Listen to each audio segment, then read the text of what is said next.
तैयार हो गई, रचना पूर्ण हो गई, पर अब सुनाया कैसे जाए? श्रोता भी तो कोई बढ़िया होना चाहिए, क्योंकि जीवन की सबसे बड़ी कमाई है ये, क्योंकि ये भागवत समस्त शास्त्र पुराणों का सार है। हर माता पिता की इच्छा होती है उनके जीवन की कमाई उनके बेटे को मिले, और वेद व्यास जी ने सोचा मेरे जीवन की सबसे महंगी कमाई ये भागवत की ही है, तो क्यों ना मैं अपने बेटा को ही सुना दूं। पर बेटा कैसा है, जन्म लेते ही जंगल को भाग गया। अब उस बेटा को कैसे लौटा के लाएं, फिर उसको कथा सुनाएं। आज सुखदेव जी महाराज को लौटाने के लिए वेद व्यास जी महाराज ने छोटे छोटे बच्चों को भागवत जी का एक श्लोक रटा दिया और कहा, जाओ बेटा, जहां सुखदेव जी भजन कर रहे हैं वहीं जाकर के गा देना एक श्लोक।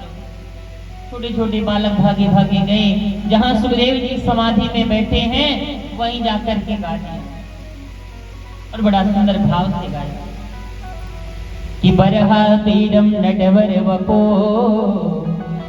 कर्णयो कर्णिकारम बिभरदेवाशः कनक कपिसं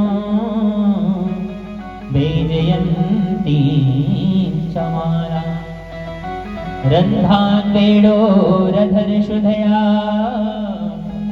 पूरयन् गोपवृन्दै वृन्दारण्यं स्वपदरमणं प्राविशतीतकीर्तिः। बड़ा सुंदर श्लोक है भागवत जी का। इस श्लोक में भगवान की सुंदरता का वर्णन दे दिया है। भगवान कितने सुंदर हैं। बरहापीन, जिन्होंने सुंदर से मोर पंख को मुकुट में धारण कर, नट के समान जो बिहारी जी हैं, कर्णयो हो कर्णिकारम, जिन्होंने कनैल के पुष्प के समान सुंदर सुंदर कानों में कुंडल धारण कर रखा है, सुंदर सी अधरों में बंसी जिन्होंने सजा रखी है, अनोखों गोपियों के मध्य जैसे अनेकों पुष्पों के बीच कमल सुशोभित हो, ऐसे बिहारी जी अनेक गोपी गोप वृद्धों के मध्य में सुंदर सुशोभित हो रहे हैं। अद्भुत वर्णन किया। सुखदेव जी की तो समाधि ही टूट गई महाराज। उन छोटे छोटे बालकों से कहा और सुनाओ। बालकों ने कहा भैया हमको इतना ही आता था, जो आया वो सुनाते, और सुनना है ना चलो पिताजी के पास अपने। सुखदेव जी ने सोचा इतना सुंदर है वो कृष्ण, संसार के मानवों के पास थोड़ी सी सुंदरता आ जाए आसमान में भर जाते, हम इतने सुंदर, और बिहारी जी तो परम सुंदर हैं, कहीं अभिमानी निकले तो भैया हम तो अपने ब्रह्म में ही ठीक है, फिर से आंख बंद कर फिर समाधि में बैठ गए। बालक भागे भागे गए, जाके बताया महाराज जी समाधि तो टूटी, और फिर से बैठ गए। वेद व्यास जी समझ गए, तो अब की बार दूसरा श्लोक रटा दिया, और इस श्लोक में भगवान की कृपा का वर्णन दे दिया है कि भगवान कितने दयालु हैं। भागे भागे पुनः बालक गए, जाकर के दूसरा श्लोक आ दिया कि अहो बकीयम स्तन कालकूटम जिघांशया पाययत पिशाति लेभे गतिं धातृचितं ततोऽन्यं कंबा दयालु शरणं व्रजे। अहो बकीयम, जो बकी पूतना भगवान को जहर पिला के मारने आई थी, उस पूतना को भगवान ने मां का स्थान दे दिया। इससे ज्यादा कृपालु अब बताओ कौन हो सकता? जो जहर पिलाने आया है उसको भगवान ने नित्य गोलोक धाम का वासी बना दिया। इससे ज्यादा कृपावान और संसार में दूसरा कोई हो ही नहीं सकता। जैसी करुणा बिहारी जी की सुनी है, सुखदेव जी महाराज दौड़ पड़े, और दौड़ के जाकर के सुखदेव जी महाराज वेद व्यास जी के चरणों में गिर गए। महाराज जोग संहिता आपने लिखी है, कृपा करके सुना दो।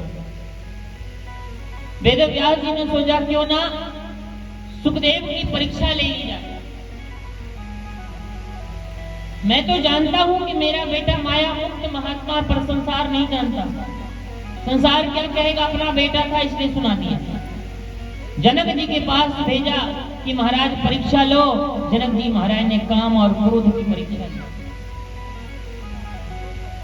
फिर विचार किया भागवत जी का भी परीक्षण हो जाए, तो कहीं गलती त्रुटि तो नहीं हुई है भागवत जी में। तो भागवत जी को उस समय के विद्वान जैमिनी ऋषि से कहा महाराज आप पढ़ो, भागवत जी को एक बार आप पढ़ो, देखो इसमें कोई त्रुटि तो नहीं है।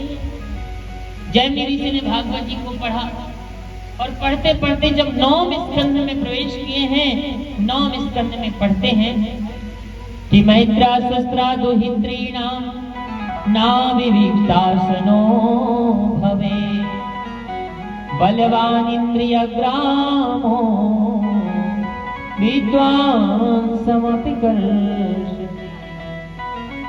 बोले जब कलयुग आएगा क्या होगा? बोले मैत्रा शस्त्रा दुहित्रीणाम, अच्छे से अच्छे घनिष्ठ संबंधों में भी विकृता आ जाएगी, दोष आ जाएगा।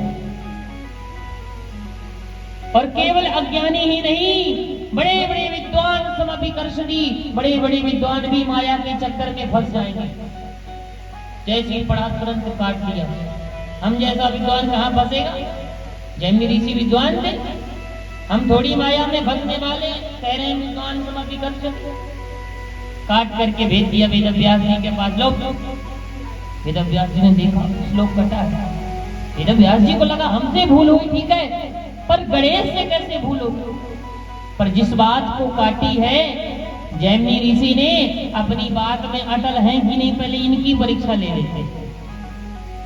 आज जैसी रात्रि हुई तो वेद व्यास जी ने सुंदर कन्या का रूप बना लिया। सुंदर सी कन्या का रूप बना करके घनघोर बरसात होने लगी और जाकर के जैमिनी ऋषि की कुटिया के समक्ष वेद व्यास जी प्रकट हो गए। सुंदर कन्या का वेश बना करके जैमिनी ऋषि से कहने लगे, बाबा आज तो हम तुम्हारी ही कुटिया में विश्राम लेंगे। जैमिनी ऋषि ने मना किया, ना ना ना ना, हमारी कुटिया में स्त्री जाति का बिल्कुल प्रवेश नहीं है। तुरंत कहा, महाराज मैं तो आपकी बेटी जैसे, बेटी को तो घर में रखना चाहिए। स्मरण आ गया कि संबंधों में विकृता नहीं प्रकट हो सकती। कह दिया, ठीक है बेटी, ये तो मेरी बेटी हो तो चली जाओ कुटिया में। पर फिर भी जैमिनी ऋषि को अपने आप पे भरोसा नहीं था। जैमिनी ऋषि ने क्या कहा, बेटी इस जंगल में एक जैमिनी नाम का राक्षस रहता है, अपने आप को कह रहे हैं जैमिनी नाम का राक्षस रहता है, यदि गेट खुलवाए तो खोलना मत। बाबा को लगा कहीं मेरी बुद्धि खराब ना हो जाए, खोलना मत, गेट खुलाए तो। अंदर से बंद कर लिया कुटिया का, घास फूस की कुटिया। मध्यरात्रि भाई बाबा की बुद्धि विकृत हो गई और जाके गेट खटखटवाने लगे। नहीं खोला तो घास फूस की कुटिया को फाड़ के जब अंदर गए तो वहां तो वेद व्यास जी महाराज बैठे हुए थे। जैमिनी ऋषि वेद व्यास जी के चरणों में गिर गए। महाराज आपने भागवत जी में परम सत्य लिखा है कि कलयुग में बड़े बड़े विद्वानों की भी बुद्धि में भी ये माया भ्रमित कर सकती है, क्योंकि माया बड़ी बलवती है, बड़ी बलवान है। माया से और समय से बड़ा बलवान दूसरा कोई है ही नहीं। तब वेद व्यास जी महाराज ने श्री सुखदेव जी महाराज को यही 18,000 श्लोक की संहिता को परोस दिया, श्रवण करा दिया। लेकिन समय आने पर